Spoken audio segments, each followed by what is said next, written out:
How's it going, y'all? Devin here from Tactical Cowboy. I got Chris here from Odyssey Training and Consulting. Howdy, howdy. We're going to do the Tactical Cowboy podcast with him. We've been doing a bunch of stuff with Chris lately. He's a pretty squared away dude. He's got a really interesting background.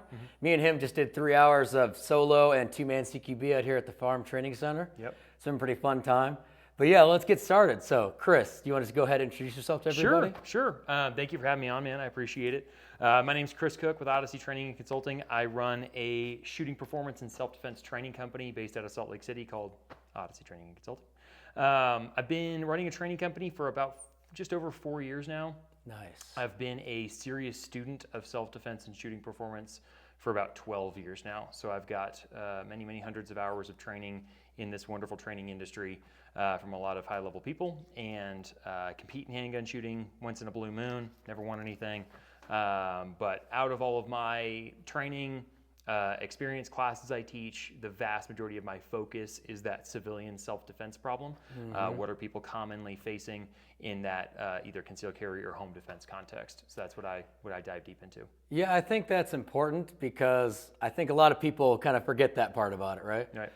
Like, I think the fundamentals of pistol and rifle is insanely important and you can never get away from it. Totally. But it's always nice, like we always like to add also that little extra touch, right? Like, what are we actually doing here? Like, let's actually tailor it for our population that we're actually training with. Exactly. And the civilian self-defense problem in many ways is much simpler than a law enforcement problem or a military problem, team-based things or all of that. And then in other ways, it's much more complex. So some of the stuff, is easier to train, but then some of the other tactics and decision-making, you don't have a lot of support, you don't have teammates, you got to deal with bystanders, all that kind of stuff.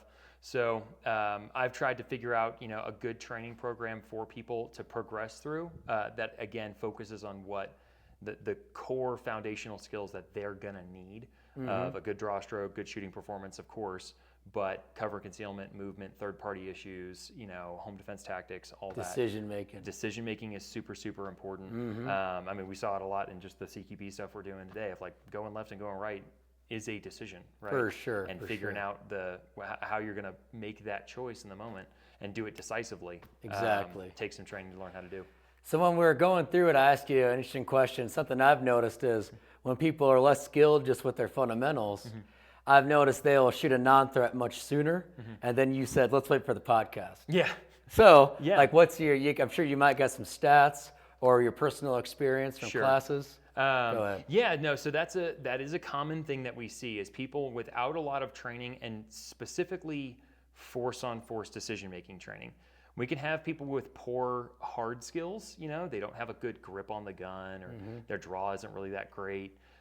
But if they're making good decisions, they typically end up winning even without really, really high levels of performance skill.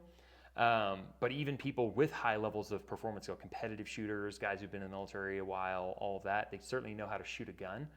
But if they've never been through decision-making training, it's really common to see their choice to use the skills they think they're supposed to use before they've really made a rational decision to use it. For sure. So they pop that round off and then they see, oh, that wasn't a gun, that was something else, or they just got scared by some kind of jack-in-the-box target. All of that. So we see it commonly, and then we see it much more commonly in low light conditions. So it starts to get really, really common when people are using flashlights for things like home defense, all of that. Talk about stats, right? On the law enforcement side, which has some similarities to the civilian side. About 75% of all mistake of fact shootings happen in a reduced light setting. Cops, when they shoot the wrong person, which does happen, the 3 out of 4 times that's in a low light condition.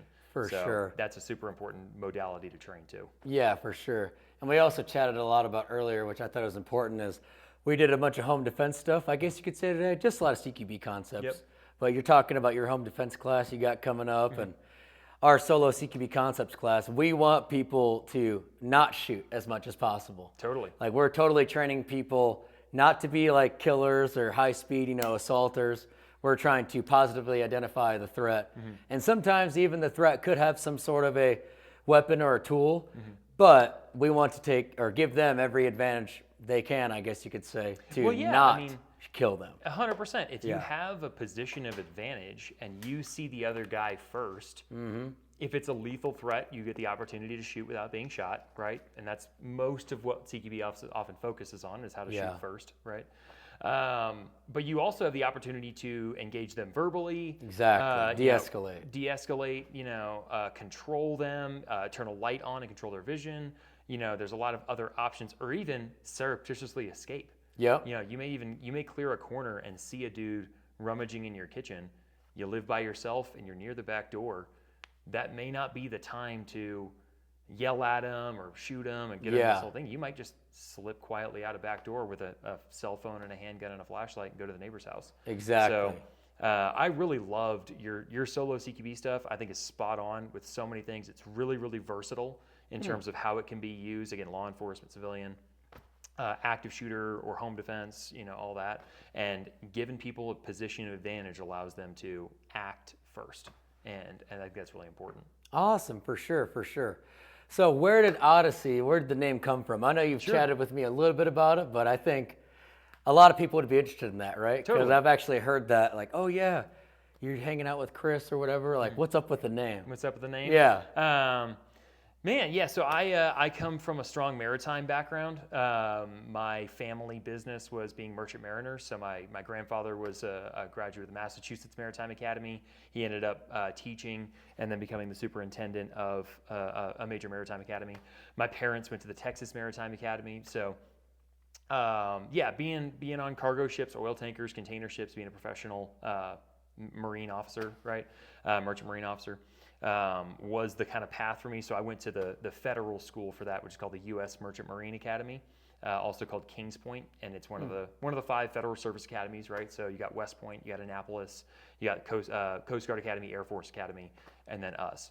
And our specialty is cargo shipping and logistics, sea lift capabilities for the military, all of that. You think of like World War II, right, with all the convoys and the U-boats and stuff. That's where literally our academy was founded in 1943 because too many officers had been killed by U-boats that they needed a puppy mill of officers to get out into the fleet to man the fleet.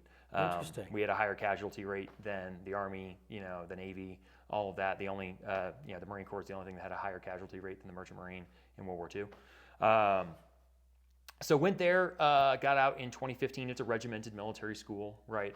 And graduated from that and was a merchant mariner for several years. So got to travel the world on oil tankers, container ships, all that kind of stuff, and get some good experience at sea. And I always liked the story of the Odyssey. Odysseus is trying to get home from war, and he goes to all these different islands and all this kind of stuff. I thought there were a lot of good themes there. So when I was looking at my training company, I was like, okay, I don't want to. This is kind of what we were talking about earlier. I don't want to call it super mega tactical killer, strategies, right? Skull Crusher Tactical. Exactly. I was like, it's not going to be, anything crazy like that. So I was like, okay, well, I like the story of the Odyssey. It's relevant to me with the maritime background, and then getting people to think about this whole process of training that we're going through as a journey. This is not a destination. This is not a check the box and you're good for the rest of your life. You took a concealed carry class, you're good, right? Or you took my class once, we want people to think about it as an odyssey, where you are journeying through a lot of different perspectives. You're learning new things, you're getting better trained, and you're becoming more capable through that journey, right? For sure. So that's the name, and that's kind of my background and all that kind of deal. I like it. So what stoked you to start a training company? Yeah, so I was a gun and military nerd since I could walk. Like I was like 5 years old and like reading books on the Vietnam War. I was just like, that was me, right? I was that nerdy kid. And I started shooting in like middle school and high school. My dad started to get a lot of guns and stuff and ended up competing in handgun shooting in high school and did okay. But I never had taken a class or anything, but I could shoot, there's all these competitive shooters and stuff. Then when I went to the academy, didn't really get any training there, but started to take professional firearms training classes right after I graduated high school, and went and trained with this guy or that guy or this guy or that guy. And whenever I was home from sea or home from school or anything like that, I would take training classes. I'd figure out who was traveling through my area or a good local instructor, and I'd start to train. Yeah. And I got to be a pretty good shooter. I started to conceal carry. I wanted to take that seriously. And then I kind of always knew the gun wasn't the only answer to the problem, right? And I was like, man, I have never done like any martial arts. I'm not super physically fit. I was a skinny kid, you know, all of that. So I started to dive into the combatives and the knife side and all the martial arts side of this world. So for a couple of years, I took a lot of like retention shooting and combatives classes and stuff. Craig Douglas's ECQC class is a really common class for that. So that was kind of a big chunk of time where I was like, okay, I'm good with shooting. I've shot in low life, done vehicle class, done this, done all these different things. I need to get some athleticism. I need to get For some, sure. if I'm going to be about civilian self-defense, concealed carry, I think that's important, right? Finally, in 2018, I started to get some instructor certifications, right? I was working at some local gun stores. What certifications are those? I got NRA, Okay. basics of pistol shooting, right? Okay. It's funny, I was having a conversation on a podcast actually last night with another person about how unregulated our industry is. Oh, yeah. Right, like it is the Wild West. Like Yeah. you can say, oh yeah, like come take my class. We're gonna teach, whatever. And you don't have to have any background. Yeah. There's no, industry regulations on you have Yeah. to have this certification. Like you can start a training company and be whoever you want to be. Right? Yeah.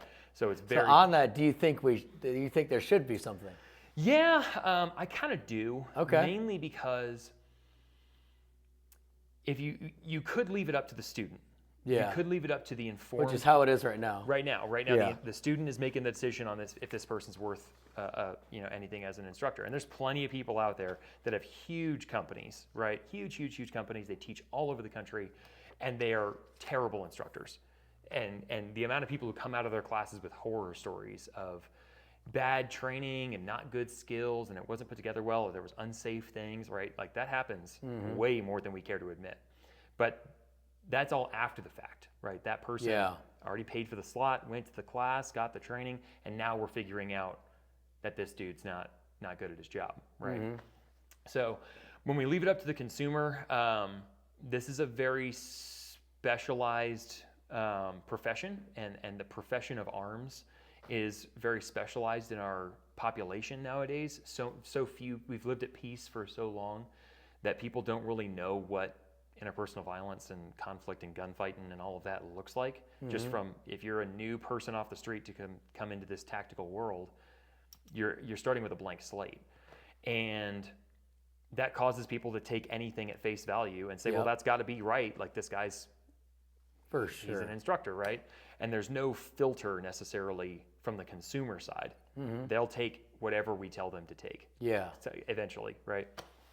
So regulating it from the instructor side and saying, hey, there needs to be a superordinate certification, or there needs to be like you could think about it from like a historical perspective and things like guilds of professional blacksmiths that all got certified by a guild to say that they know what they're doing when it comes to building things out of metal.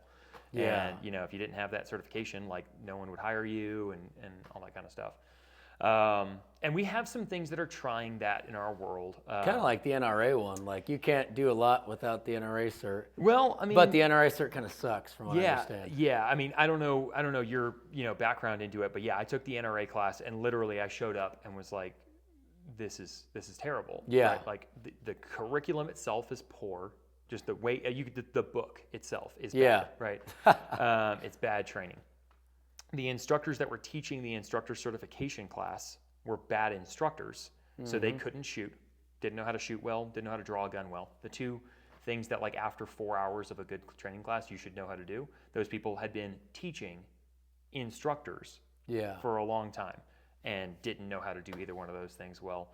Didn't know how to teach shooting well. The class was not good certification. Yeah. And then the other aspect was that everyone there was a really bad shooter too. Yeah. And they're getting a stamp to teach people how to shoot. Yeah, right? pretty crazy. It's 3 levels of what the heck. I'm trying not to curse on the podcast. Now we can curse if you want. Okay.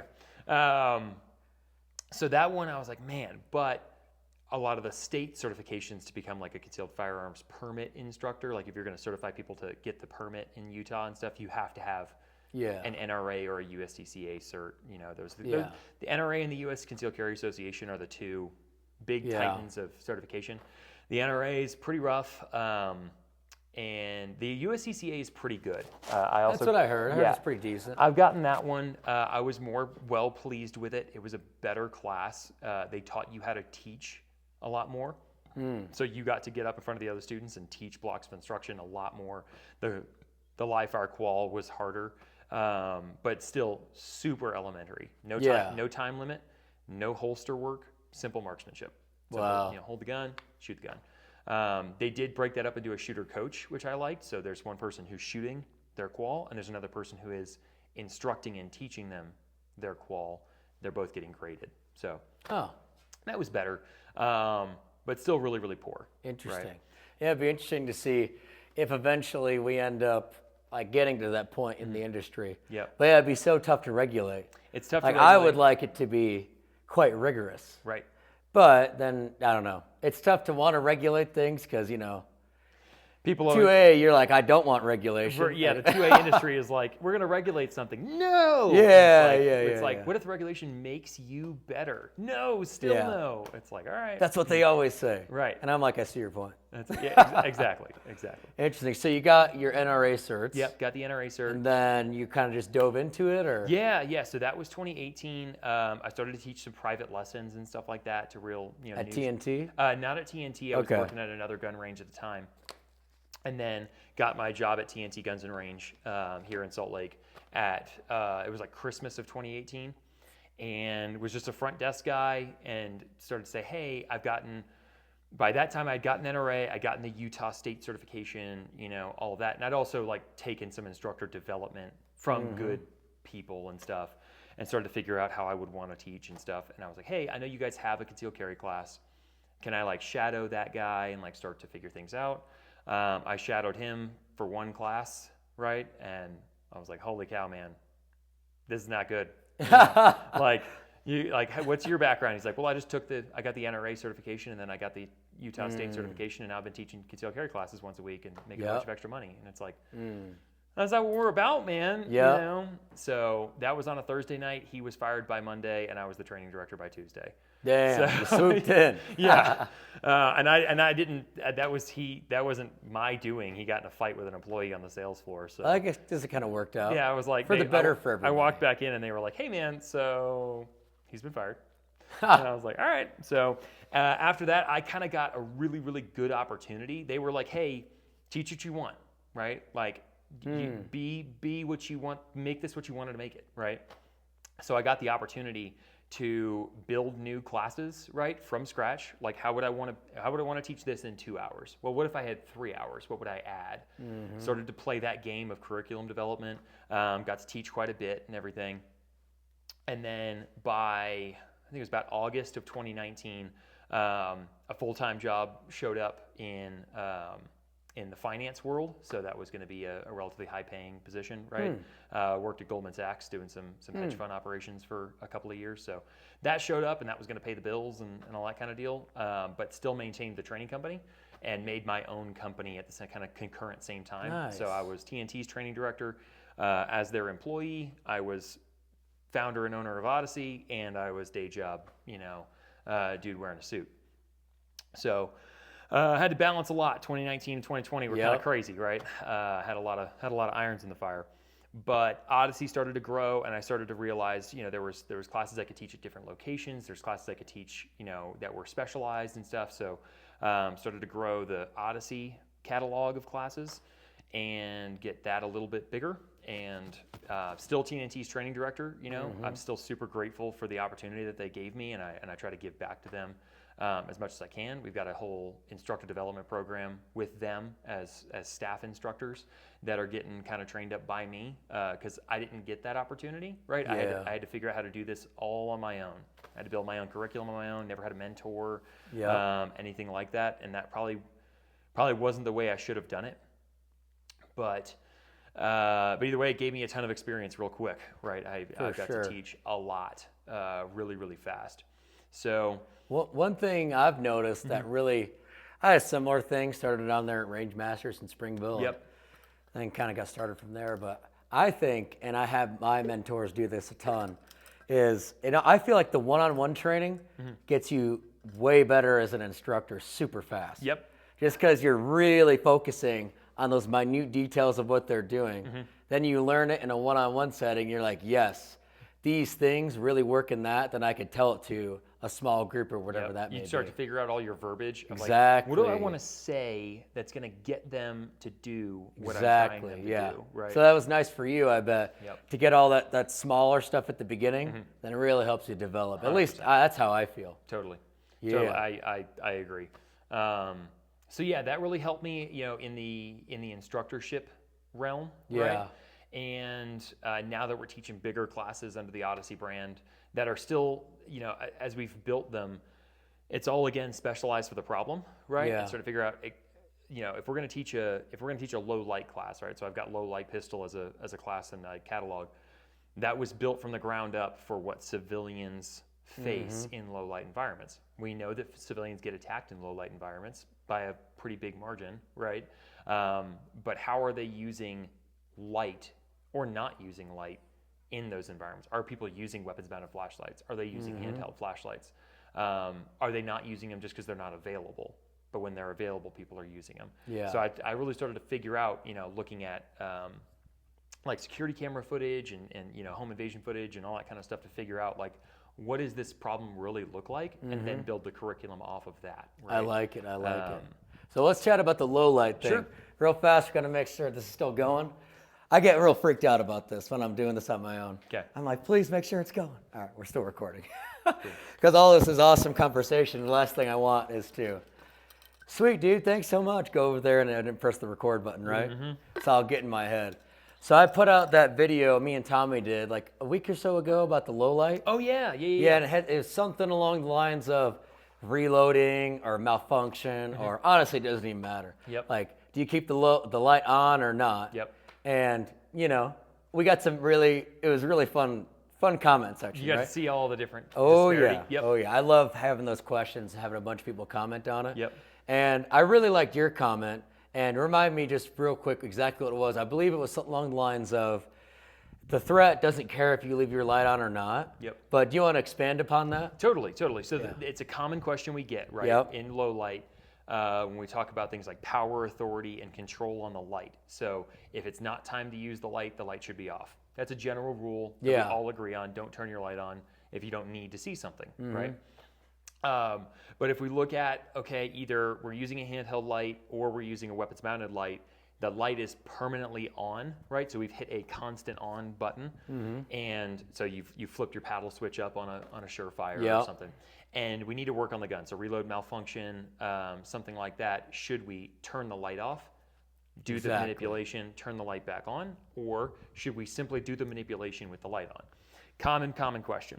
Oh yeah. Most of the time, I see dudes from a MIL background or an LE background who are taught a lot of low light training from a no light context. Yeah. So they're saying, hey, you're likely to be like, you did a lot of stuff under nods and all of that. Like, if you're using white light in that situation, like darkness is so much your friend in that you are trying to minimize white light use to the nth degree. Yep.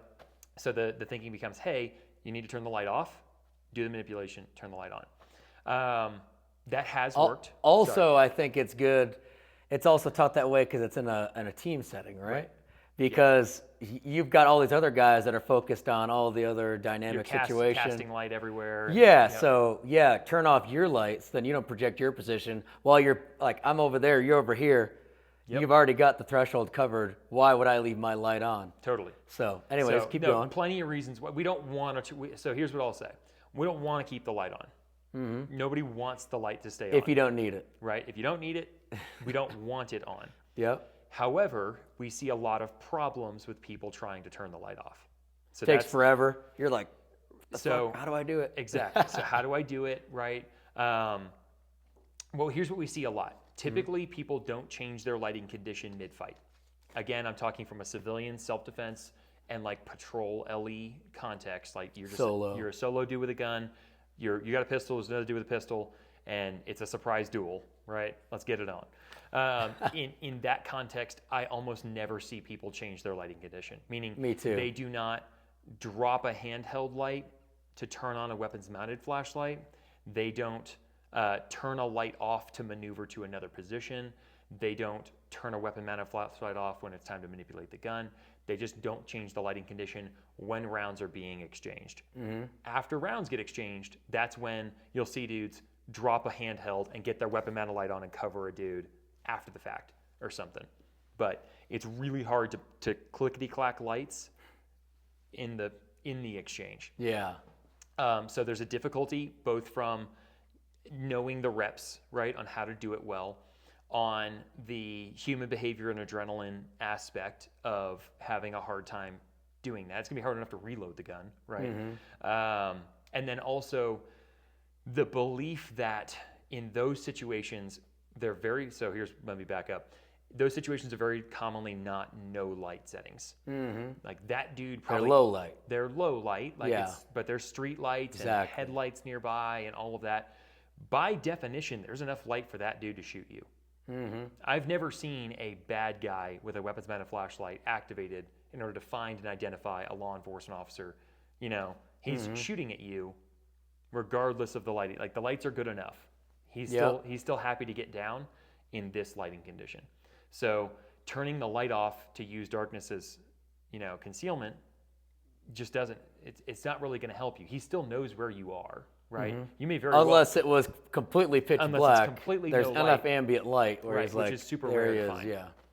So he's still probably, going to see you anyways, right? It's high likelihood. But then also, even if he doesn't see you, we always have this tendency of projecting our ROE, our rules of engagement, onto their methodology, saying, well, if I was facing a dude in no light who turned his light off, I would not spray rounds in that general direction. That dude doesn't have the same ROE. He very well might continue to just send rounds your way, which now you're trying to reload in no light, trying to get the mag in, so you can get the light back on, all that kind of stuff. So there's a human behavior aspect that's hard to do there. There's an aspect that we believe that we're going to change the bad guy's behavior, which I don't think is really validated by a lot of evidence. And then so in general, I would focus on the manipulation, get the gun reloaded just like you know how to reload the gun, and get back to what you're doing. For sure. I'll be excited to throw this out there for our answer because people have been like messaging like, so what is it? And again, don't hear me say I want you to keep the light on. I wish the light would turn off, right? If it was it'd be great if it was a pressure switch or something. Yeah, you just got to get one of those grip things, have a laser on it too. Bro, I'm just kidding. So our answer is use it when you need it, right? Yep. And a common thing, everybody's always thinking about home defense. So in our last Solo CQB class, the Solo CQB concepts, we turned off all the lights and we just had them, like, we're not even giving them any like, oh, do this, do that with the light. Just use it when you need it. Some people used it pretty much the entire time, and their rationale was, well, in like certain rooms, there's enough ambient light where maybe they needed it to check a little dead space or something. But after that, they're like, yeah, I'll turn it off because I can't see, or because I don't need it to see everything. Yep. But then as they went through the space, it got dark enough where they're like, well, if I turn the damn thing off, I can't see anything. Right. And also, as you know, it takes a little bit of time, it'd be like 0.3 of a second, for your eyes to adjust as you turn the lights off, turn them on, turn them off, turn them on. Yep. So it's kind of funny, like that's kind of our thing, especially in the CQB class when we add that in. We don't even give them any kind of instruction. We're just like, use it when you need it. Gotcha. And usually when it's kind of ambient light, they don't use it that much. Yep. And as it gets super dark, they use it almost the whole time because they're like, yeah, use it when I need it. Right. And then with the, in a gunfight and the reloads and all that, outdoors, I think you're totally right. Like, there's usually enough ambient light where by it definition, probably this guy doesn't has matter to, that much. If this dude is blindly stumbling in the dark, he's not a lethal threat to you at this moment. Yeah, that's another layer on top of it. Like, if he can't see you, he can't shoot. Yeah. I know I'm kind of mixing some things up here, but like, he's probably not stumbling in the dark. He probably has enough light to see you. Yeah, He's going to be shooting at you. It's a better way to say that. And then our thing with the reload, use it when you need it, right? So if we're in this room over here at the barn, at the farm, and whatever, right? Malfunction, and I was using my weapon model light because it's low light. Using my weapon model light on entry, right? Like we were just doing earlier. If I go bang, bang, click, I need to tap rack. If it is truly pitch black in here, if I turn the light off, I also lose complete situational awareness of what the hell's going on. Yeah, you're going to start your reconquering a Exactly, territory. exactly. So that's our thing, use it when you need it. Well, if it's a pitch black room and it's one-on-one, and that's my go-to to turn the light off, if I have to bang, click, I lose all situational awareness. Now I got to turn the light back on. Where the hell is he? All this stuff. So if y'all are wondering, for me, that's my thing. Use it when you need it, and it pretty much sounds like the same thing for me. It sounds, and I agree, right? And then I add that there's probably going to be some limitations that are going to prevent you from getting your ideal setup. Yeah, exactly. You're going to have to work through the limitations of your equipment, your lack of reps on stuff, and the solution might be just get a ton of reps at it. Well, sure, if we're all dedicated and all that kind of stuff, but for sure. Again, I teach normal everyday civilians, and most people are not super gunfighting, dry firing all the time, which is okay. Like that's true. They don't need to be. Yeah. But how do we train them in a realistic manner? I like it. I like it. Awesome. So you talked about fitness, right? So you know I'm a big fitness guy. We're starting the gym up pretty soon. Yeah. You're a huge fitness guy. I know. Don't be getting all like that about I know, man. Should I take? Maybe we should be both shirtless right now. So shirtless gets a lot more clicks. So there's a tactic there. Here's what I'll say. I posted a Q&A on my Instagram. Oh, okay, yeah. Like, yo, what do you guys want us to talk about? And one of them was like, shirtless collab? ? And I'm like, you know what? No one wants to see my doughy ass next to you. I got that. In the mill, obviously, they would, well, that's actually not necessarily true. But most of the time in Ranger Regiment, they're not letting you go like shirtless on the range because they're like standards. And it's super important. You got to put up a professional front, right? Totally. But getting into some other spaces, my favorite instructor, I guess you could say, all of my stuff after the military. Really, really cool dude. And we're on the range the first time with him, and it's like, everybody's kind of high strung because it's serious. You're trying to get a job. And then he's a fit dude as well. And we're out there, and it's like Colorado, super hot, July. He pulls up a shirt, and everybody's like, oh shit. He goes, what, you guys want tan lines? And I was like, hell no. So I ripped mine off too. I was the only one. Nobody else did it. Gotcha. But I got that, and I'm like, I don't know. It just it's fun, know? Yeah. And don't want tan lines. And as well as I do, we're out in the sun every freaking day, it feels like. Dude. So you got like a crazy farmer's tan going on? A little bit, yeah. Well, I'll wear I'll wear a shirt like this that I've got a cuff, and I'll get a farmer's tan here. Exactly. You got different layers of farmer's tan. I know, and it's like I gotta fix that. Yeah. But, so I like taking it off, getting some rays in. Totally. And also, just vitamin D, right? It's all a good thing. Makes me feel good. Now, different people have different complexion where totally some people can handle it more than others. Yeah, I just went back to the homeland. I'm Irish, and I went back to Dublin for a week, a couple weeks ago, and I know my people we're not gonna tan nearly as well as what you got going on. But no, I've been I'm not a super into fitness guy, but it's kind of that thing that I know I got to pay the bills, right?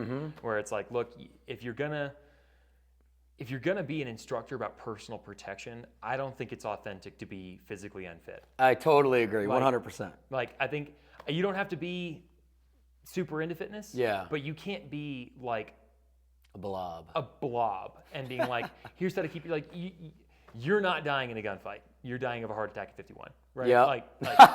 Like that's your threat right now. You talk about CQB, most imminent threat is diabetes. Your diabetes is your most imminent threat, right?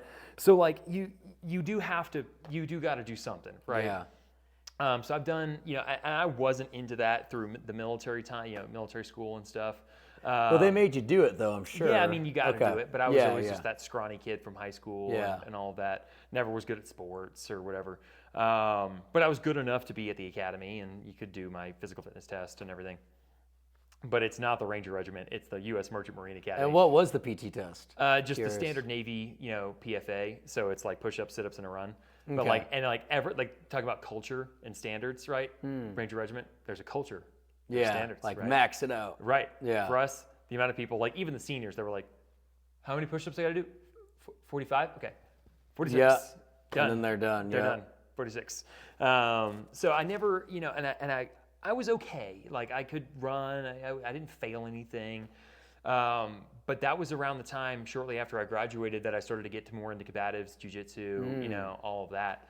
And that's really where I had some significant failures in training due to a lack of fitness. And that was me kind of learning, like, okay, like you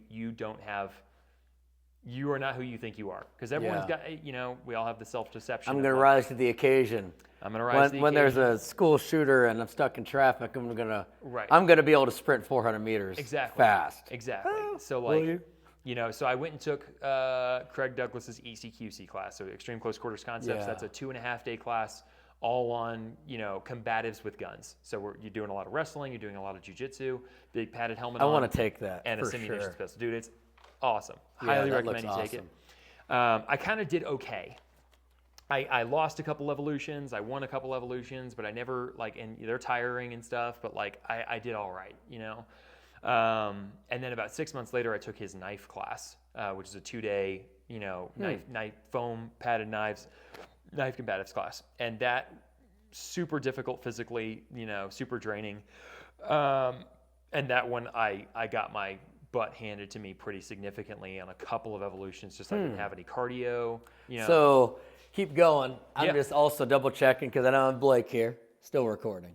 What was more physical about that in comparison to the shooting one? So the shooting one was broken. Yeah, so the shooting one was broken up into live fire and simunition. Oh, so there's breaks. So there's breaks to everything, right? Whereas, the knife class is just 8 a.m. to 5 or 6 p.m. of wrestling, and rep this out. Okay, now switch, and he does it, and then you're defending it, and then you're just repping it out with people all day long. Wow.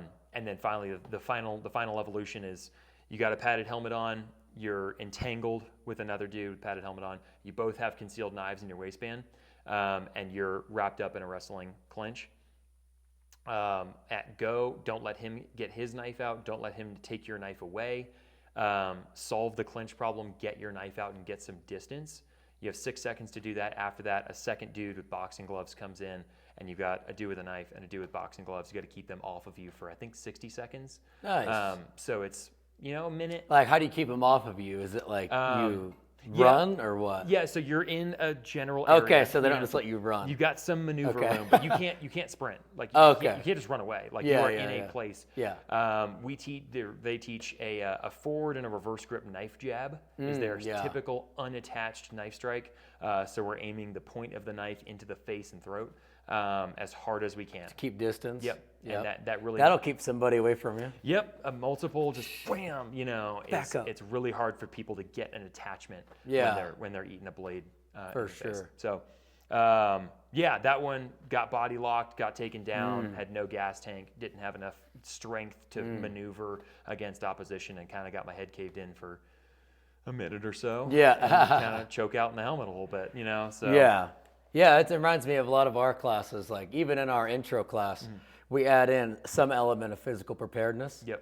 Part of it's just being on the range all day for a lot of people. Yep. But we do it in different ways. Like no matter what, if we're going to get mags or drinks or going to check the targets, we run.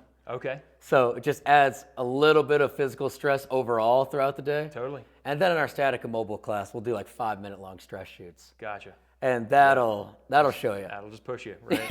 But yeah, so that was like my learning moment of like, okay, like I've got to figure this out, right? So then started to get into weightlifting a little bit more. Took some boxing classes. Took some more stuff. Yeah, I see you do the boxing classes. Yeah, that's done, awesome. Done a little bit of boxing and stuff. And again, that's a part of good cardio and everything like that, and good fitness. Yeah. I enjoy that, but it's also a martial skill that you got to have some kind of background on. Like you need to For know sure. how to strike. So what's your fitness strategy now? Like you just do boxing and what do you do? Mostly right now I've just been running in the neighborhood and stuff That's like nice. that, and then doing some body weight. So push-ups, sit-ups, squats, all of that. I've got my home gym built as of a couple weeks ago. I've got a squat rack and all of that in my Nice. Garage, and I've got to get back on that and start to get back into some weightlifting because I know my numbers have dropped. I moved recently, so I had to get it all back. But I'm a fan of starting strength by Mark Ripito. Yeah, the basics. Yep, the so basics. I did. That's how I learned how to weightlift, right? and did their program, their kind of novice linear progression and stuff, and saw significant, gains in strength. Obviously, gained. Yeah. I think it was like 22 pounds, just over 20 pounds, in I think just under 5 months. It was like 4 and change. When I did that. So and that was good. I was a scrawny kid, right? I'm 6'2". Right now I'm right at like 195 and I need to gain some weight. Yeah. So I was a big fan of their program. I like their lifts and stuff. It makes sense to me. So that's that's my plan. Nice progressive format that's measurable. Totally. I like that you said the running too. Yeah. I think everybody wants to focus on the weights and not on the cardio. Yep. Now people can, run too much and hurt yourself and all that. But sometimes I feel like people just stay away from cardio because it's difficult. But I've never been in a situation having to use any of these type of skills where I haven't been pretty significantly cardiovascularly stressed. Right. So it's like there's a reason why. It's not only that, but I mean the data's there for improved decision making. The data's there for more decisive, better reaction time. I mean, all of the sports performance science, as we translate it into, gunfighting, right, is 100% there. That like if you are physically fit, you will make better decisions in the moment. Exactly. We just did with Fieldcraft. We just did an event down in Fish Lake, Utah, for a bunch of search and rescue people. Okay. So we did like physical and nutritional preparedness for the search and rescue guy at their annual conference. And we got awesome responses. They were like, this is awesome. Because they're all volunteers. So they kind of have to be ready at a moment's notice. So we gave them the nutritional side of the house. Like, okay, in your packs, what are some strategies you could use to have enough fluids, carbohydrates, salt, whatever it may be, to optimize your performance when you get to the X. Gotcha. And then just from a general physical preparedness standpoint, how do you get consistent enough where you make it a habit? And, how do you formulate your program for your job? Gotcha. Where it could be difficult because your job might encompass so many things, but we helped them. Like, okay, here's an example, and we got a lot of really good responses from that. Very cool, man. Yeah. Dude, you guys are Tactical Cowboy's busy, man. I'll say that. You guys are hustling. And it's very great. busy. It's great to see. Well, it's great to see. And we're blessed for it. We're super happy about it. Totally, man. And I have been in the Utah game for a few years now and stuff. When I first got into it, you were one of the first, because I was like, okay, I want to look into guys around here and learn from them. Then I went to your class and everything. And you did awesome. It was a fun class. But yeah, I mean, and I've continued to try and grow throughout all that time and everything. But I'm super grateful for us to have really good training opportunities all around the Wasatch Front. Like, we have a ton of different people that everyone's a specialist in something interesting, right? Everyone's got good experience in different ways, and we can collaborate and say, hey, like when people ask me, like, I haven't really ever shot a rifle before, I'm like, Devin Soto, like go to a rifle class. He knows how to shoot a rifle, right? For sure. Appreciate that. Totally, man. You got small unit tactics stuff. You got that down. You know, I'm not going to teach a small unit tactics class. Like I can teach you a convoy tactics class. We got to get you out to some of that stuff. I think you really love the operator performance assessment. Okay. Like you would love that. Gotcha. Well, I think next one we're going to do twice a year. One in the dead of summer. Okay. And the other in the dead of winter. Okay. You know what I'm saying? Because it's like, okay, if you want to pass the operator performance assessment, it's like, we're not going to do it in the spring or the fall. We're going to make it a little bit tougher. Make it a little bit difficult? Yeah. Okay. But me and Tommy just went through the entire curriculum on Sunday. Remember, Sunday was like one of the hottest days of the year. Totally. So we tested it on the hottest day of the year, or at least so far this year, the hottest day of the year. And we did it from 1 to 5 p.m. So like one of the hottest time, we went through every single course of fire, and it's doable. It's doable. Okay. Super difficult, well, though. I'll plan for the winter one then. Yeah. Oh, that's going to be so fun. And then we're doing a night vision one as well, which will be, I know you're not a night vision guy. Haven't gotten into night vision. And I would say it's not necessary. It's funny, like we do the night vision classes, and I'm all about it. But whenever we have people, 99% of the time, they're like, oh, should I get into it? I usually say, we'll just probably wait. Yep. Spend your money on ammunition, training. Low maybe, light, low light. Maybe with a white light would be better than white light training. Night vision. Like you need that way exactly. before you need nods training. So I totally agree. Yeah. But yeah, the night vision operator and the daytime operator, you'd love that. It'd cool, be fun man. for you. Let's plan on it. Heck yeah. Yeah. Awesome. So fitness, you're crushing it right there. Trying. Yeah. So what are some of the classes that you guys offer? Like Yeah. what are they? training probably catalog. like 5 or 6 classes. Yeah, so we've got a couple different things. So pistol foundations and pistol performance are our kind of flagship, just normal pistol classes. They're 4 and 8 hours respectively. If you're really new to concealed carry or something like that, you're starting this journey, but you know how to shoot a gun and stuff like that. That's pistol foundations, pistol performance. You've shot a gun before, you know what you're talking about, but we're looking to refine that. It's actually changed quite a bit since you last took it. What'd you change? So it's now longer, and we include a lot more performance shooting in the morning.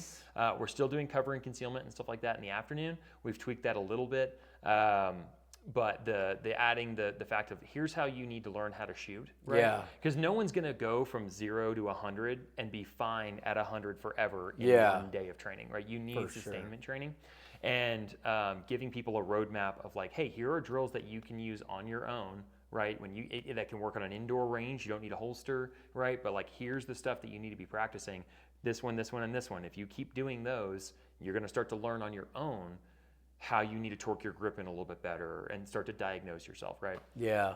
So we've added a little bit more of that in the morning. Again, I've got a staff instructor who's a state level competitive shooter. So he and I he's been like, yeah, like let's put that stuff in there too. And I like that idea, especially with the title pistol performance, Right. Like you're showing up like, okay, we're gonna shoot. We're gonna teach me how to perform at a higher level, no doubt. Exactly. So those are our pistol classes, and again, their mission is still built for civilian concealed carry, right? So, we're covering those core skills of drawing, shooting well, possibly shooting multiple targets, possibly doing stuff on the move. Pistol performance, we add things like cover and concealment, movement, multiple shooters potentially, muzzle control. So those are fun classes. Low light pistol is all, again, built from the ground up of what does low light look like in that home defense or concealed carry situation. Handheld weapon mounted flashlights, using light as a deterrent. So we get to go through that about how are you saying, hey man, no, I don't have $1 with that handheld flashlight. How do you use that effectively? Blake was telling me some of the stuff you guys went over. I thought it was pretty solid. Yeah, it's because so many low light classes turn into turn the light on, there's the target, shoot the target, turn the light off. And that is important. You need reps at different lighting techniques, but how we apply them, doing things like low light hide and seek, right? Just how do you find an adversary that does not want to be found in a low light environment that is hunting you too? So we don't even do that with force on force. We just do that light on light, right? So that's fun. That's low light pistol. Situational awareness concepts is a 3-hour course, no guns involved at all. It's all about how we notice danger, talking our way out of stuff, how to, again, de-escalate things verbally. We go through things like pepper spray deployment if it is going to go bad, so we get to practice with little water spray trainers and stuff. Oh, that's fun. And so many people carry pepper spray and have never practiced with it, right? And it's like, hey, we'll do a scenario, I'll put a little visor on, all that, and deploy your water trainer, right, and spray me when you think it's appropriate, right? And you see people just digging them out and not coming out when they thought it would be. And this is harder than I thought. It's like, yeah, man. So that's a really fun class. I really enjoy getting to teach that, and that we teach that to families, kid groups, teens. It's great training for people to start to understand the problem of predators in the world. Right? So that one I really, really enjoy. I've got a home defense tactics class that's coming out next month, and that's going to come out for some groups of people here locally, High Standards Group and some of the other guys. We're going to kind of workshop that a little bit. If it works really, really well, that may be a full open enrollment class that we keep on the books. And then we've got civilian rifle skills. So that one, again, 1-day rifle class, but that's specific to some of the weird oddball problems that people get using ARs. So you're planning on that one going over more of a, like similar to the foundations class, or just kind of just getting into? It's more like pistol performance with a rifle. Okay, gotcha. So having some rifle experience is going to be important. We start with basic rifle marksmanship, right? How to shoot the gun, set up, all of that. But we're not shooting out to 400, just because that's not part of the civilian problem. It might be. There are times, right? Depending on your living situation, Living situation, right? I mean, there are some long aisles in a Walmart. We've seen those. But we're focusing on, much closer range, right? Home defense type home stuff. defense or Yeah. or community defense, right? Yeah. You know, people have seen the riots of 2020, people using rifles to defend businesses and all that kind of stuff, where they're not making a 200-yard shot, they may be making a 25-yard shot, but there's multiple attackers, right? They've got to maneuver aggressively. They've got a real big problem they might have to solve, but they're solo, you know, and maybe they've got a family with them. How do they evacuate them out of an area? So we'll get to dive deep on that. I'm really excited for that. It's coming out next weekend, so nice. It's going to be a good time. And then looking at some vehicle-based work next year. That's going to be the next class we come out with is a vehicle tactics class. I thought you already did that. We've done some vehicle work before. Okay. Yep. Yeah. So we did intro to vehicle defense at the Utah Performance Expo. Yeah.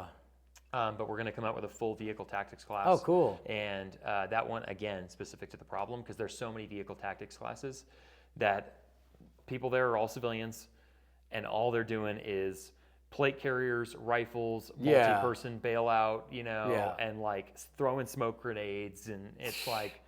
Which is fun, but it's kind of LARPing. Fun. That's like basically what we did with the Utah shooters the other day. On a smaller but scale, it's just fun LARPing, right? Yeah, exactly. But is it really applicable? No, but we put them in the situation. You guys are this. Yep. You've got like the vice president with you, and now you're gonna break contact. It's not like there's no applicability to it. You know, you may have to drag a 6-year-old out of a back seat with a handgun and get from the parking space that you were in to the 7-Eleven to get some cover and say, "Hey, bro, we just got attacked. Call the cops." You know, there is a time and a place for that. But there's so much other stuff that goes on in vehicles that gets neglected. So like dudes have never maneuvered in that triangle in the V with the car door, you know, the A-pillar, all that kind of stuff. How people get beat down and attacked in that space super commonly, and learning some combative stuff to be able to fight your way out of that position to maybe get to your gun in open air. People have never trained that. And it's like, okay, let's put the priorities in order, right, and start to figure out what are you likely to face. So I remember me and you were talking about possibly like doing some sort of combo thing. Which would be cool. I think, you know, for 24, you know, you've got the URC that's getting bigger and bigger and all that. Yeah, we're about to get 3 vehicles for out there. Okay. So we'll have vehicles. Okay. You know, we might do a collaborative deal and you know, talk about some performance stuff on both ends, right? Well, I'd like it because, you know, I've done a ton of vehicle stuff in the private sector and then some stuff in the military, but most of that has to do, there is some stuff when you're on your own, but I would just like to get some different perspectives, because I would say that's the area that I haven't trained in, or I've trained in the least. Okay. Now, I mean, I still have some experience, but haven't done it a ton, right? Just because I haven't focused on it that much. So I think it'd be cool. Like, I wanted to go to a couple different vehicle classes, but that didn't work out with our schedule because we were also doing something. Totally. So it'd be cool to work with you on that. Dude, let's do it. Or maybe like you could do a trial one, and like we could come do it with you and like give you the feedback. I mean, we've got vehicles here at the farm, right? But yeah, man, we can set something up. I think that'd be super applicable to like our students, right? And that could give them really good training value. And then, you know, one of the things we need to talk about on our list is the Utah Performance Expo. Right? Yes. So let's hit that right now. Okay. Double checking. We're still recording. Still recording? So Utah Performance Expo, that's going to be September 29th and 30th, correct? That's right, Friday and Saturday. Yep, here at the, because we wanted to leave out Sunday, which is nice. Get Sunday off. I work almost every Sunday. And it's like, it is what it is. And once the gym gets going, there'll be a little bit of a shift. TCTS is still going to be crushing it, but a little bit of a shift towards like the gym and managing both, which will be fun. Gotcha. But yeah, we're doing me, you, and Scott. So we're doing over 2 days. You'll get to take 3 separate classes, 4 hours apiece. And then there'll be another 4-hour block, which is going to be kind of a competition expo setting. Definitely. Which will be fun. Dude, I'm pumped. It's going to be cool. Yes. So it'll be at the Farm Training Center. And then you could sign up on Scott's website, adventtraining.com. Adventtraining.org. Damn, .org? This guy is high speed. I was like, what? And he's got on social media, he's got the little blue thing next to his name. He's certified. He's meta certified. Yeah, I'm like, damn, Scott, you're killing it. So we each get to teach a specialty, you know, that we focus a little bit more into. So you'll be teaching static and mobile carbine under pressure? Yeah, so carbine mechanics under pressure. Carbine mechanics under under pressure. stress or whatever. Gotcha. It's going to be, I guess you could say, it's only 4 hours, so it's not going to be a full class of either one of them, but it's going to be a blend between like the operator performance assessment and our static and mobile carbine class. Okay. So pretty much expect what's in the name, right? Gotcha. So we're going to be asking you to execute shots under pressure, and maybe not so much pressure where it's like, holy cow, this is a crazy scenario, but here's a time standard. Maybe you're starting from a mobile position, because let's be real, would you ever actually have to employ a weapon from a completely static position? No. Yeah. Right? You're going to have to get into position, something like that. Maybe there'll be physical stress. Totally.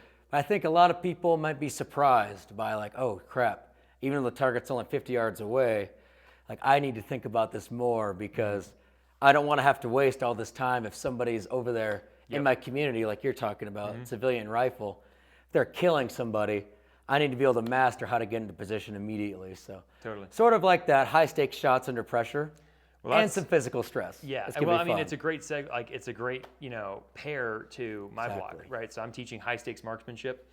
So it's all going to be about when everything rides on a single trigger press, right? What are not only the mechanical aspects of shooting a pistol in order to guarantee success with a single round, but then also the emotional aspects of what do you need to do when you know that there's a very, very high consequence for a miss. How do you manage that stress throughout your shooting process? How do you have the maturity to know that you can't guarantee success in your sight picture in the moment in real time? Say, yep, I don't have this, and not pull the trigger. Right? I like that. One of our guys, one of our mentors, he's an LEO guy, and he's absolutely crushing it. He's only been involved for like a year and a half, and they're getting involved in SWAT stuff. I mean, I knew he was going to crush it because like his shooting performance is awesome, and then he went into that space, and they were like immediately like, this guy's amazing. Okay. And it's just the fundamentals, right? But you know how that could be. Really good at the fundamentals makes you look awesome. So he just did a scenario a couple months back where him and another guy that are really, really squared away, they didn't take the shot. And all the other people in their whatever training group, I guess, did, but they're much lower skilled. A very difficult shot. Like bad guy, like, straight up right here, I'm going to kill this person on the move, like moving like this, 25 yards or whatever it was. And they didn't shoot because they know, like, dude, how am I supposed to take that shot? Because I know how to shoot in 25 yards, that kind of a situation. Yep. Like you're saying, maybe they had the maturity to not shoot. Right. And it was changing depth to whatever. Yep. You got to. How do you get closer? And how do you build trust in the person to not shoot their hostage? Exactly. While you get closer. I just found it funny because they didn't shoot, and then they ended up failing the scenario where a lot of the other people come in, bang, bang, bang. Oh, you passed. Did you? Yeah. Like, were you really going to actually accurately shoot that? Exactly. So I like that you're adding that in because I think more people, they might even also get a reality check from your class. It's part like, that's what I'm trying to do. Yeah. Because there's so many people. We have a ton of really, really good shooters in the Utah shooting community. I mean, we've got people taking your classes, my classes, Scott's classes, and we've got a bunch of people that are really squared away carrying guns, and I love it. Yeah. But at the same time, everyone needs to sometimes have that, hey, you've taken all this performance shooting, you've gotten into competitive shooting, all of that, like you are a good shooter, but like you're still pushing your limits, and you're willing to take misses to figure out the process and then improve. How do you shut all of that off and then go to the part of your skill level that I got this all day? Yep. And know here's really what I can do on demand every single time, 100%. And then all this other stuff, I'm pushing my limits, try to go fast or whatever. And how do they meter that internally? Yeah. I like that because I think a lot of people have a false sense of confidence in those situations. Yeah, they're like, it'll be good enough. Right? Or they got the pressure of the drill. I mean, there's many reasons why people might make a shot that they can't guarantee success at. And that's the big portion of it is so much of what we do is very process based, right? Like don't focus on the outcome, focus on how to do it right. Yeah. This is the outcome. In reality, no one else cares about your process. Like, Yeah. There's no legal criteria about, well, you were focusing on the process. No. We only care about the outcome. Yeah. Did the bullets go where they needed to go, and did they not go where they didn't need to go? Yeah. If the bullets are in the bad guy and no bystanders are shot, you get a key to the city. All the pretty girls want your autograph. Yeah. All that. You put one bullet in a 7-year-old. Yeah. And now everything's different. Exactly. Right? So we don't care. We're like, oh yeah, but I saw it because I tore my grip in. We don't care. Right? We care about the outcome. Yeah. So what is, remind me of Scott's block again? It has to do with the draw, right? Yeah, trigger cognition. So he's going to do a deep dive into trigger mechanics. Yeah, I remember now. Really, really last time he did the draw. Yeah, last time. Yeah, at the EDC Expo. Yep. All right, continue. So yeah, he'll do a real deep dive onto different trigger processes, different trigger types, with different gun models, start to give people to figure out like what do you need to be feeling for? What are you trying to pay attention to? How do you need to move your finger? Which all seems like minutia, but as we see, it's super important. But like when you have a new shooter, what are their problem? Yeah. Trigger control. Yeah. Right. That is one thing that we hit on a lot. We like to start on grip first because we want to solidify a baseline. But then we get directly into trigger and, like our standard, the 3 circles and everything. And it's just all trigger control. Yep. Then you got 2 and 5 rounds at a time. So you add in some grip control. But I think it's overlooked. I hear a lot of guys say, trigger doesn't matter as much. It's all about grip. Yeah. And you got to have both. They're both equally important, I'd say. Well, here's the big one is, so this is a good point from the kind of the curriculum I built. Okay. You can get away with a lot of bad fundamentals with a really good grip. Yep. Right? Like you can kind of do whatever you want. You're crushing the gun and all of that. And we teach that. It's a good thing. Like if you can get a second hand on the gun, crush it, and have all your good trigger control, all that, fantastic, right? But you have your great grip, great control on the gun, love it. As soon as we have to shoot one-handed, exactly. now it's all trigger control. Yeah. Right? You don't have a catcher's mitt saving you from all of the dumb stuff that you're doing with your pinky and all these different things. So that's part of the block that I'm teaching is strong hand only. How do you guarantee success with only one hand on the gun? Because we see that as a very, very, very common thing. Oh, for the LEO guys? For LE and for civilians all the time, right? They're snatching guns out of purses or behind cars, and they're putting that gun out with only one hand on it, or they're holding babies, they're holding people, all that. They're gonna they're pushing a person away. Yeah. So one-handed shooting's critical. Have you tried our roundup drill? I don't know if I have. Yeah, I would do that. So it's on the website where you can get all the targets. There's a standard that's kind of like it's the standard, right? It's the first one we focus on. But there's also the roundup qualification. Okay. So that's 60 rounds, and it's a bunch of different courses of fire. It's all on there on the website. But the first one is 3x2. This is all at 25 yards. Okay. 3x2, so 3 draws, 2 rounds at 25. 3 draws, 2 rounds at 25, and then we start outside the holster for the weak hand, but 3x2 at 25. Okay. And that's like the culmination of our intro to pistol mechanics class. Wow. That's a good standard, man. It's a good standard. Yeah, I think you'd really like it. Yeah. And it's that at 25, 12, 7, and then at 3, it's headshots. Okay. But we really feel strongly as well about strong and weak hand only, because for one, it could be very, very useful in real life. And it just really hammers home that trigger discipline. Right. Like I know, you know Pat McNamara. Oh, yeah. Have you read his Tactical Applications of Practical Shooting? I watched his DVD. So he did a full he did a full long form DVD of his TAPS class. Perfect. And I watched that long time ago. Did he talk about in there how in the book he talks about how he never felt like he got to that grandmaster level shooter with the pistol till he felt like he mastered a strong and weak hand only. Yep. And overseas one time, I really took that to heart. I was like, you know what? I'm going to give this a shot. So that whole 60 days, we shot only strong and weak hand only. Wow. And it really opened my eyes. I was like, this is totally doable. Yep. And then going back, whenever we went back to full grip, I just felt like a machine. Right. I was like, dang, I can for sure place this round right where I want it. Exactly. But no, not often. People don't do that often, right? No. Like they don't. Because it's hard. Well, it's hard, and especially when you've achieved something, like you finally figured out how to shoot the target. Yeah. You're like, great.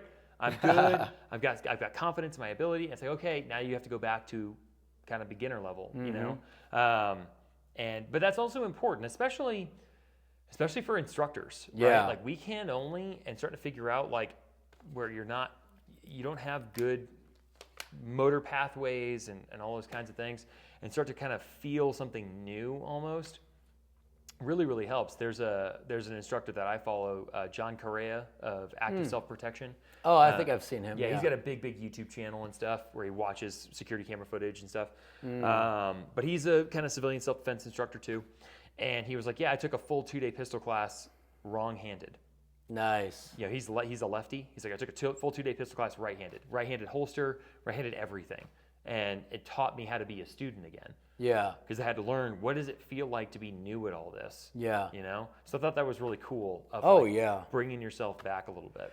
You got to. And I think that's something you do well of, and I try to do myself and always make all the TCTS mentors do, is always be a student, right? You know, like we came in here and did 3 hours of solo CQB and team CQB stuff. And, you know, I guess it was more so of me showing you stuff.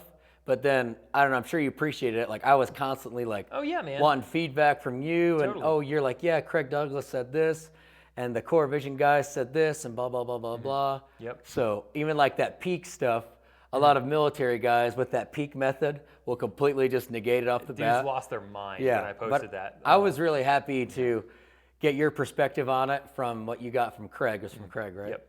From what you got from him. And then I think there could be some merit to it, right? It's a specialty. It's a specialty application, right?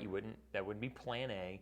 But if in a very unique circumstance, I have an uncleared hard corner, I have the opportunity to peek into it and back out, minimize my exposure to a secondary angle, right? Some down a farther hallway, another room at depth, and not have to stand with my back to something for an extended period of time. You know, I think it has validity. It's worked. We have documented cases, right, of people who've done it for real and narrowly missed being shot. Yep. So I think it has a place, but it's a very specialty. Yeah. deal. And it's only after you understand all the other principles and concepts that you were kind of going through. Yeah, it just goes to show that you got to have an open mind, you know. I always like to say if somebody, or I guess if a teacher, an instructor, a mentor, or whatever, doesn't have an open mind to other ideas, they're probably behind on tactics, right? I agree. Because they're always ever evolving and ever changing. Stuff we did in Ranger Regiment is not totally, but pretty different to stuff that I do now. Totally. Learning from a bunch of different people, and you got to be able to take it all in and learn from everybody. Totally. So or go ahead, you going to say something? I was going to say, no, I agree entirely. Okay. I was going to say, I know I got Q&As from people that wanted to make That's sure. That's what I was going to say too. So Cool. Let's hear it. So the first question I got was, when are both of us... Boom, recording, 1 hour, 7 minutes. Let's go. Oh, perfect. Yeah, so the first one I got is, when are we going to shoot a USPSA match? Oh, man, I know. I really want to do one. I'm probably going to end up doing one down south because we got a ton of guys that go down to St. George and do it. Okay. And they really want us to go down there. But we could just do it up here. Yeah, The only problem I've had is a Saturday. Yeah. And it's like, right now I'm working every single Saturday for sure. Yeah. I really want to do one. I've done a ton of mock ones. Gotcha. And we've done them at Discount Guns and Ammo. And I believe it's the first Wednesday and third Tuesday of every month, they do a match called the Fun Shoot. Okay. It's from 6 to 8 p.m. about. Gotcha. I've done that a bunch of times, so I really, really like it. There's some really good shooters that go there too. I will be signing up for SLPSA, SLPSA, Salt Lake Practical Shooting Association. I've seen that. They shoot up at the Big Salty range near the airport. That's where Tommy goes all the time. Oh, really? Yep. Yeah. So I'll be in their first August match. It opens up. When is that? August 12th. Saturday. So they're all Saturdays. They try to do 2 a month. And I've been, every time, like, they put the schedule, because they don't have the schedule for 6 months out. So they only have it like next month. And I was like, I would always be like busy. So to the person who asked me when are we going to shoot a USPSA match, I will be there August 12th. You'll be there August 12th. Yep.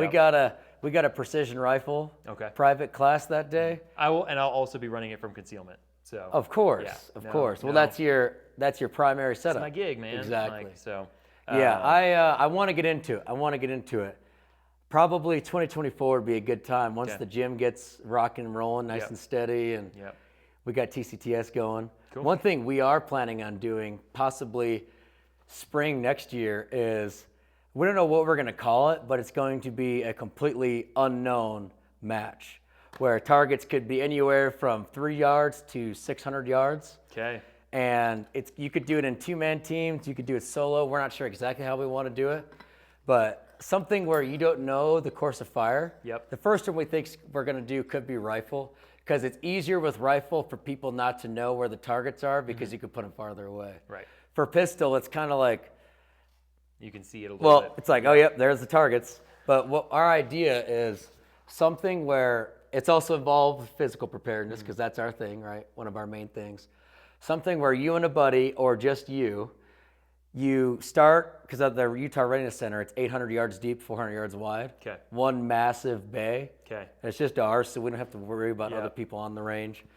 And we set you off, and you get to the first area, and there is a way to indicate maybe a certain color or a certain number of targets that might have numbers painted on them, and you need to find them and shoot those targets, and you don't know how many there are, and you don't know where they are. Okay. Well, So we'll you, see how that so shakes you out. do that, and then you go to all different stations, and it's going to also add in sort of the element that guys always like to do with like the target ID and recce stuff, right? Yeah.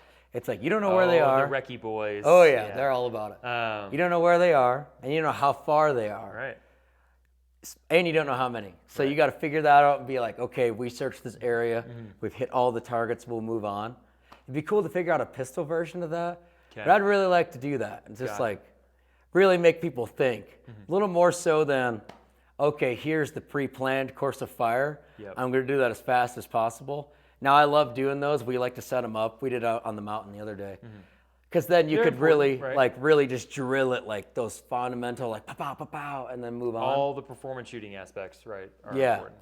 But yeah, unknown. The other question I got, Go. the other question I got was, what are the prerequisites for the Utah Performance Expo? Oh, nice. So no prerequisites other than a foundation in safety, right? You got to be safe with your gun, comfortable with your gun, and a zeroed rifle, is going to be a prerequisite. A really zeroed rifle, actually confirmed. Yeah. No, what is that? Laser bore sight or whatever. Yeah. None of that. Yeah. None of that. That never works out. We have that pretty the time. decently. Okay. Oh yeah, I'm zeroed. Are you? Oh yeah, I did it with a laser bore sight. No. Go confirm that. And they're almost always. Yep, I was not on. Gotcha. So yeah, a zeroed rifle, zeroed pistol. If you've got a dot or something like that, make sure that comes zeroed. We're going to be doing some accuracy-based stuff with very, very small margins for error. So you got to make sure you're zeroed there. But other than that, whatever gear you want to run, you can run your EDC stuff. You can run your kit, full kit if you want. But as long as you got a foundation and safety, that's all you need for the prerequisites. For sure.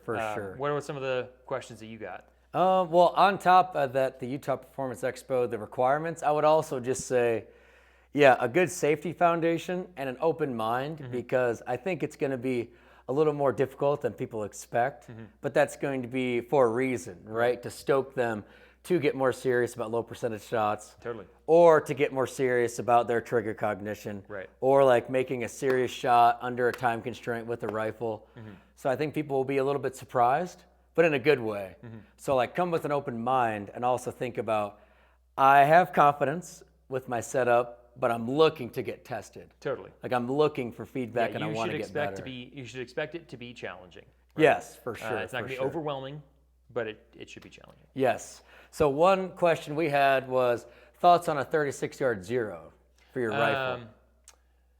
Yeah, I'm not a huge fan of a 36-yard zero. I zero everything at 50 unless it's got an optic that requires 100-yard or for the BDC or something like that. So 50 for my dots and then 100 for like ACOGs and stuff like that. Whatever, different BDC, LPVOs, something like that. We kind of do whatever you want, but the big one is you should print your zero out to at least 300, in my opinion. And on paper. On paper. Exactly. And figure out your max ordinate. And I don't think you should have a max ordinate above 4 inches. That's my... Yeah. If you can keep max ord below 4 inches, you're going to have a really, really tight max point blank pattern. For sure. Out to about 300. So that's ideal. Yeah, for sure. For zero, I've got some interesting ideas. So in the mill, I can't remember exactly what we did in the mill, but it was like EOTechs and LCANs and stuff like that. You have aim points or? Yeah, that was in the little private sector. We were running aim points, and honestly, you can run wherever you wanted. They had ACOGs, they had all sorts of crazy stuff. Gotcha. But getting into some stuff, a lot of guys would like to run a 25-yard zero. And recently I was like, okay, let's try it out. So I tried out a 25-yard zero with an aim point and a Mark 18. which is a pretty standard setup for like professionals, I guess you could say, aim points and Mark 18s and stuff. And we were sometimes required to do some pretty hasty courses of fire, like we're going to do at the Covering Mechanics Under Stress at different distances, 100, 150, 75. And I found it a huge pain in the ass to, under pressure, having to hold pretty freaking low. Yeah. Like to get center of the A zone, I'd have to hold bottom of the A zone for sure. Right. So that max ord was above 4 inches for sure. Yeah. And that I hated it because I've never been in a real situation where I've actually had to use a weapon, machine gun, rifle, where I've like done anything different than aiming right here. Right. Like you're going to be in a reactionary scenario, especially as a civilian. And do you really want to worry about, oh man, I got to hold low at 75? No, I think, an 8-inch, so 4 inches high, 4 inches low, if we can keep everything in an 8-inch circle as far as possible, again, looking at civilian round accountability and stuff like that. Oh, yeah. That's so if that may be a 42-yard zero, I don't know what it is, but if you've got combined your barrel length, your optic height, you want a tall mount now, and now it's going to change stuff. So I'm not saying 50 is always correct, but my stuff's 0 to 50, and it works well for the setups I have. But figure out like where can you get nothing more than a 4-inch max ord. Yeah, I'll be really curious to see what you think. So actually doing that Hydra mount, that super tall red dot, and now obviously I'm running the LPVO and this dot on top, but even doing with that Mark 18 and the aim point, I actually started a couple of years ago zeroing everything just at 100. Gotcha. Because that gave me confidence that I would never be too high. Yep. You know what I'm saying? Yep. So of course I might have a little more drop off at 300 yards, but just taking. But again, what's more important, right? Exactly. I think the most important thing is accountability of every round. And also if you think about it, like I said, you're never going to know the distance of the bad guy. Right. Or I mean, you're not going to be able to say a hard. Hey, okay, let me hit the rangefinder on the guy. Like you're not a sniper. Yeah. You're going to be probably reacting. And I've been going everything for a couple of years, 100-yard zero, because I know if I aim right here in the high chest, I will hit here in the high chest pretty freaking far out. Or lower, right? Yeah. 300 with this rifle, 300 it's right around here, which is still badass. Totally fine. Yeah. So with the 100, I've noticed it's really nice where I can never have rise. Depending on your system, you still got to test it. Right. But most precision rifle guys go with the 100 or whatever. Yep. But either way, I have no rise. Therefore, I can undoubtedly aim right here and get after it and be good to go. What do you think about that? Totally. I think that works really, really well. Plenty of people 0 to 100 just because that's what most ranges are at too. And I have guns 0 to 100 because that's what the BDC is calibrated for and stuff. So I know, I'm just putting that chevron of the ACOG, right in the middle until I have to start aiming up. Mm-hmm. So I dig it. What's next? What questions you got? Shooting while retreating. So this was asked from a guy. He's a professional in the space, and he asked it sort of for himself and also something he just said he doesn't see a lot of people talk about. Okay. So, we do like shoot maneuver and shoot, move, and communicate classes. And while your buddy's covering you, we usually recommend them, like you actually turn around, you're uprange, and you're fucking beating feet fast as you can to get to that next piece of cover concealment or just in the prone, whatever it is. Yep. But yeah, he was asking, like, what is our take on shooting while retreating? Because I know in the mill, now I don't think this now, but they used to always preach, you never, on CQB, you never walk backwards. Therefore, you'd never shoot on the move backwards. But Gotcha. What's your take on that? Well, I mean, I teach from a civilian self-defense perspective. We see people backing up and shooting all the time. Exactly. Yeah, it's super, super common. And, whether it's the biggest distinction between what's a smart tactic and what you're probably going to do. Mm-hmm. Those may not coincide, right? But we may say, hey, this is a smart tactic. You should never retreat or something like that. It's like, well, if human behavior and instinct is going to dictate that you're probably going to back up, and then we might want to just teach you how to shoot well while backing up. So, what you think of as a retreating bill drill, is a common class, drawing the gun at 3 yards while backing up, pop, pop, pop, pop, pop, pop. We see that as a very common human behavior in traffic stops that blow up in people's faces. For sure. Robberies that happen, oh my gosh, da, da, da, da, as they're retreating.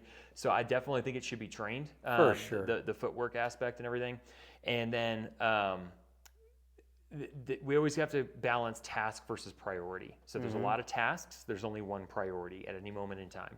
That changes half a second by a half a second, but there's only one priority at everything. So if shooting is the priority, we need to focus on shooting well. So I would rather walk backwards and shoot with two hands on the gun versus shift my hips and walk backwards and shoot one-handed, right? So I need to focus on shooting. When the shooting is done, right, if shooting is no longer the priority, movement becomes the priority. And that's where I'm not gonna keep backing up. You know, we see it in like vehicle bailouts and stuff like that, where people will shoot out the windshield or something like that, and then they'll get out of the car and they're in the triangle, they'll shoot a target, and now it's time to get to the rear of the vehicle, and they'll kind of back up towards it, right? Yeah. Maneuver is the priority there. Like, get the gun in a safe direction, whatever you want to do, and then turn and aggressively maneuver to the next position. For sure. So we don't want to shoot backwards if we don't have to, right? But it's such a common human behavior. Sure. It should be trained well. Yeah, I'm sure you've experienced in certain force-on-force situations too, where maybe you're surprised, like when you're doing the stuff with Craig in here. Yep. I'm sure in certain situations it was like, yeah, I'm backing up because I want more distance and time to assess the situation. Distance is our friend. I mean, Exactly. we were talking about it today of the data that shows as the range to the adversary closes, the mortality rate of the good guy rises significantly. It's a reverse exponential curve. You can think about it going that way. Yep. And everyone dies at super, super close range. There's not a lot of dudes that get tagged right in the head at 18 yards by a guy spraying around.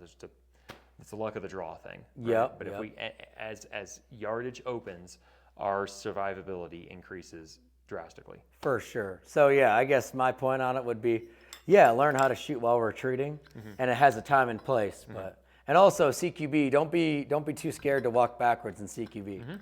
They have that because lowest common denominator in the mill and LEO type stuff, right? You don't want to get in the way of the team and all the different kind of stuff. Yeah. Again, solo, that's the opportunity to get depth and seek depth. So, exactly. Awesome. what else you got?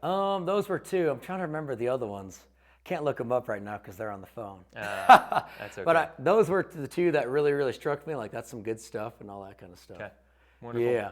Well, man. Awesome. Dude, this was badass. Yeah, this has been a fantastic time. I really appreciate all your thoughts on the interior geometry stuff, the CQB stuff. You obviously have a wealth of experience at it, and I really like how you've built it in a conceptual format that applies to inside the house, outside the house, one man, two man, like the same principles. It all flows together. It's all congruent, and that's really, really cool to see.